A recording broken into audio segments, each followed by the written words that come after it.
안녕하세요. 반려동물에 대해 전부 알려주는 남자 알파동물 메디컬 센터 원장 최준혁입니다. 지난 영상 댓글에 고양이에 대한 정보도 부탁한다는 글이 있어 이번 시간에는 고양이를 키우시는 보호자분들이 궁금해할 점을 모아서 알아보도록 하겠습니다. 우선 강아지와 고양이는 해부학적으로 생리학적으로 굉장히 다른 부분이 많습니다. 가장 큰 기본 틀은 강아지는 육식동물이지만 잡식성을 갖추고 있고 고양이의 경우 육식동물로 분류가 되게 되는데요. 일례로 고양이의 경우는 지방을 분해하는 능력이 덜해 단식하게 되면 지방간이 온다든가 하는 큰 합병증이 오게 됩니다. 3일 이상 굶거나 할 경우 치명적인 상황이 될 수도 있습니다. 이러한 여러 다른 부분 때문에 고양이의 경우 진료를 할 때 더 세심하게 보게 되는데요. 고양이의 경우 강아지들보다 수명이 일반적으로 조금 더 긴 편입니다. 기네스 기록에 따르면 강아지는 29년, 고양이는 38년까지 지냈다고 하는데요. 이렇게 고양이들은 일반적으로 강아지보다 수명이 긴 편이어서 만성질환에 노출되는 경우가 많습니다. 이에 호르몬 질환이라든가 만성질환에 대한 검사를 강아지 진료 때보다 더 흔하게 하게 됩니다. 또한 바이러스성 질환이 강아지들보다 많으며 바이러스로 인한 종양이라든가 감염이 많아 바이러스 감염성 검사들도 많이 하게 됩니다. 치료를 하게 될 때에도 강아지와는 크게 다른 점들이 있는데요. 고양이의 경우는 앞서 설명드린 것처럼 입원할 경우 오랜 기간 먹지 않는다면 비류관이나 위관 등을 강아지보다 빠르게 장착하거나 강제급여를 통해 영양을 유지하게 되고, 또한 사용되는 약들도 강아지와 용량이라든가 종류라든가 다른 경우가 많습니다. 또 입원 치료를 할 경우는 스트레스를 많이 받아 할 수 있어 입원이 꼭 필요하지 않은 경우에는 하지 않으며, 입원을 부득이하게 할 경우에는 리터박스를 넣어준다든가 그루밍을 도와준다고 하는 여러 케어 등을 병행해 주는 것이 좋습니다. 고양이마다 소화기 상태에 따라 구토를 자주 하는 고양이도 있고 그렇지 않은 경우도 있습니다. 처음 입양을 하게 된다면 집에 적응하는 것에 따라서 1에서 2주간은 구토 증상 등을 보이기도 합니다. 구토 증상을 보이더라도 식욕과 활력이 정상이라면 하루 이틀간은 집에서 관찰해 주시는 것이 좋습니다. 또한 어린 고양이를 입양하셨다면 공복 기간이 길 경우 구토를 하는 경우도 있으니 급여 간격을 줄여주시는 것이 좋겠습니다. 또한 일반적으로 고양이가 구토를 하는 경우는 헤어볼이 가장 흔하게 있을 수 있겠습니다. 헤어볼을 토하는 것은 정상적인 것으로 그루밍을 해서 뭉쳐진 털이 위내에 있게 되고 이를 제거하기 위해 구토를 하게 되는데요. 헤어볼을 토하는 것은 정상이지만 헤어볼을 자주 토한다면 헤어볼 사료를 급여하는 것을 고려해 볼 수 있습니다. 헤어볼 사료에는 주로 차전자피와 같은 불용성 식이섬유가 포함되어 있어 위장관 운동을 도와서 헤어볼이 위내에 쌓이는 걸 방지하며 배변을 유도하게 하는 원리로 작용을 하게 됩니다. 헤어볼을 관리하는 데 있어서 가장 좋은 방법은 빗질을 자주 해주셔서 털을 제거해 주시는 것이 좋은데요. 특히 장모종의 경우는 빗질을 자주 해주시는 것이 추천됩니다. 이러한 헤어볼은 무해하지만 간혹 헤어볼이 심할 경우 위장관을 막게 되는 원인이 될 수 있어 헤어볼을 자주 토하던 고양이가 갑자기 헤어볼 구토를 안 하는데 밥을 안 먹는다라고 하면은 복부 초음파 등으로 헤어볼로 인한 폐색 등이 있는지 평가해 보는 것이 좋겠습니다. 고양이 치주염이 참 많죠. 이제 허피스나 칼리시와 같은 바이러스성 구내염도 있을 수 있고 플라그나 세균에 의해 치주염이 걸리는 경우도 있습니다. 바이러스성 구내염의 경우 컨디션에 따라 좋아지거나 나빠질 수 있어 컨디션 관리를 잘 해주시면 좋고, 너무 심할 경우에는 약을 먹는다든가 치과 치료를 받는 것이 좋겠습니다. 이 외에 플라그나 세균에 의한 치주염은 양치를 자주 하게 되면 예방할 수 있는데요. 양치를 잘 하는 방법은 양치 습관을 들이는 게 중요합니다. 보통 4에서 6개월부터 양치 습관을 들이는 게 좋은데요. 처음에는 이빨을 살짝 만진다든가 입을 벌려본다든가 한 후 보상으로 간식을 주면서 입을 만지는 행위에 대해서 간식을 주는구나 하는 생각이 들게 해주어서 편안하게 해주는 것이 중요합니다.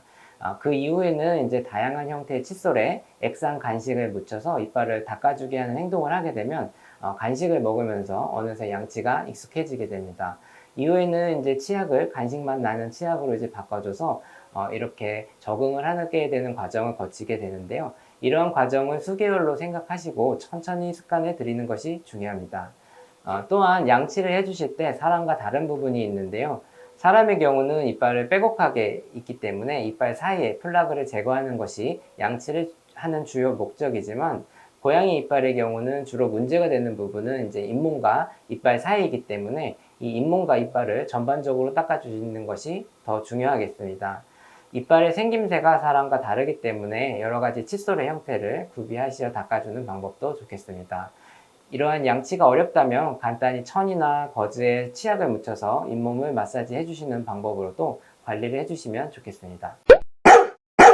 고양이들도 강아지처럼 웨이도 질환이 많은데요. 특히 귀지 색으로는 어떤 감염인지는 정확히 알기는 어렵습니다. 세균 감염의 경우 노란 치즈 양상의 귀지를 보이는 경우도 있을 수 있지만 귀 진드기, 말라세치와 같은 곰팡이 감염, 세균 감염 모두 짙은 갈색에서 검은색 귀지를 보일 수 있습니다. 이런 귀지가 계속 보인다면 집에서 항균 성분이 있는 세정제로 귀 세정을 해주시고 그래도 계속 귀지가 보이고 귀를 간지러워한다면 감염일 수 있기 때문에 가까운 병원에 내원하시어 관련 검진을 받는 것이 좋겠습니다.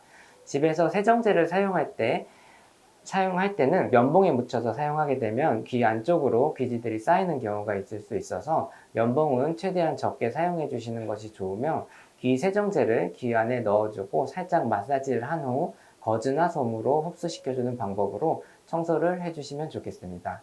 또한 이러한 방법이 자극이 될 경우 귀의 겉면을 세정제로 닦아주시는 방법만으로도 귀 질병을 많이 예방해 주실 수 있겠습니다. 일반적으로 목욕을 할 때 간단히 귀 세정을 병행해 주시면 좋겠습니다. 길고양이 연령에 따라 입양할 때 준비해야 할 사항이 다를 수 있습니다. 먼저 가장 중요한 것이 음식을 준비하는 것인데요.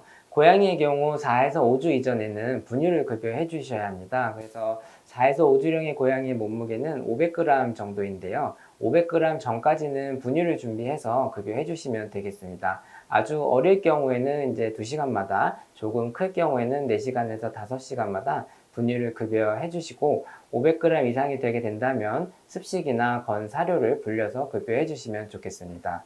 또한 길고양이를 처음 구조하셨을 때 집에 고양이가 있는 경우라면 가까운 병원에서 간단한 건강검진, 예로는 엑스레이, 감염병 검사, 혈구 검사 등을 하고 집으로 가는 것이 좋으며 집에서는 바로 합사하지 않고 분리된 환경에서 적응 후에 합사를 하는 것이 좋겠습니다. 또한 집에 있는 고양이가 예방접종이 되지 않았다면 부스터 예방접종을 다시 하는 것이 좋겠습니다. 이 외에는 고양이가 지낼 수 있는 잠자리, 리터박스 등을 구비해 주시는 것이 좋으며 리터박스의 경우는 키우시는 고양이의 수에 하나 더 준비하는 것이 좋겠습니다. 처음 고양이를 입양하게 된다면 고양이 입장에서는 환경이 바뀌는 측면이 있어 스트레스를 많이 받을 수 있는데요. 1에서 2주간은 잘 적응할 수 있게 옆에서 잘 돌봐주시는 것이 좋겠습니다. 반려동물을 키울 때 가장 중요한 부분이 이제 먹는 것을 안 먹는 부분인 것 같습니다. 먹는 것을 안 먹는다는 것은 몸 상태가 매우 안 좋다는 것인데요. 고양이의 경우 먹지 않는 부분은 지방간 등으로 이어질 수 있기에 반드시 3일 이상 식욕 부진을 보인다면 관련 검진을 받는 것이 추천되겠습니다.